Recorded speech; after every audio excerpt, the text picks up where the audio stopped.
Petrol ইঞ্জিনকে অতি সহজে gas ইঞ্জিনে রূপান্তর করা যাবে।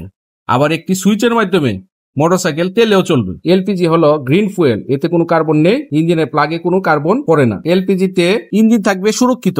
এলপি তে কোনো কার্বন না থাকায় এলপি গ্যাসে গাড়ি চালালে পরিবেশের কোনো ক্ষতি হয় না। বাংলাদেশে এলপিজি বাইক আবিষ্কারক কে? বাংলাদেশে এলপিজি বাইকের আবিষ্কার করেছেন টাঙ্গাইলের শফিক ভাই। তো শফিক ভাই দীর্ঘ 1 বছর গবেষণা করে এটি আবিষ্কার করেছেন। উনি বিগত 3 বছর আগে একটা অ্যাভেঞ্জার বাইকে ওনার গাড়িতে পরীক্ষামূলকভাবে এলপিজি লাগিয়েছেন।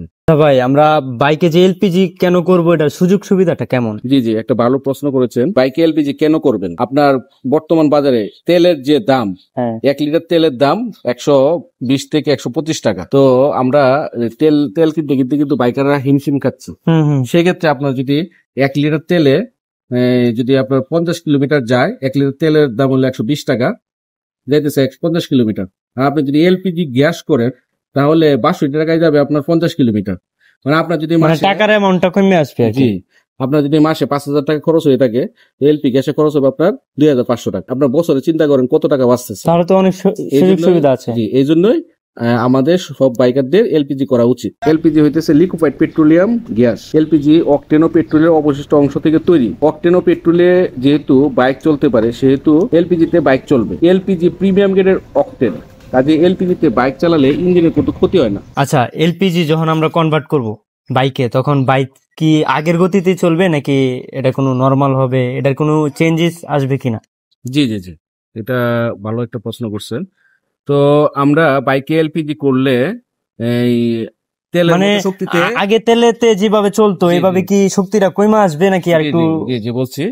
তো অকটেন ও পেট্রোল এর রেটিং রেট হইতেছে 80 থেকে 90, আর এলপিজি গ্যাসের রেটিং রেট হইতেছে 105। তাই অকটেন ও পেট্রোলের মতোই শক্তিতে বাইক চলবে, আগের মতোই। জি, ভালো। এলপিজিতে কি উপাদান থাকে? রৌদ্রের তাপমাত্রার কারণে বা অন্যান্য কারণে বিস্ফোরণ হতে পারে কিনা? যেরকম অ্যাক্সিডেন্ট হয়ে গেল, তখন বাইক ধরেন এলপিজির যে বক্সটা থাকবে আর কি, ওটার কেমন ড্যামেজ হবে বা বিস্ফোরণের বিষয়ে জানতে চাইছি আর কি। এলপিজিতে 2টা উপাদান থাকে, প্রোপেন ও বিউটেন। এই প্রোপেন আর বিউটেন এই সিলিন্ডারের মধ্যে থাকে। আর এলপিজি তাপমাত্রা থাকে -43°C তাপমাত্রায়। তো আপনারা মনে করতে পারেন যে -43 তো বরফ হয়ে যাওয়ার কথা। তো প্রোপেন আর বিউটেন 2টা যখন একসাথে মিক্স থাকে, তো এটা কিন্তু বরফ হয় না। এটা আপনার লিকুইড পেট্রোলিয়াম গ্যাস হিসেবে সিলিন্ডারে থাকে।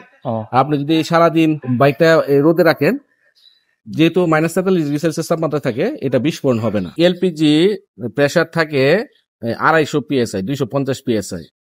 আর আরেকটা গ্যাস আছে এই কম্প্রেস ন্যাচারাল গ্যাস, যেটা সিএনজি গ্যাস, ওইটার প্রেসার থাকে 4500 PSI। তো সিএনজি গুলা আপনার বিস্ফোরণ হইতে পারে, কারণ সিএনজি প্রেসার হইতেছে 4500, আর এলপি যেহেতু প্রেসার 250, এটা যদি কোনো অ্যাক্সিডেন্ট হয়, অথবা কোনো টাচ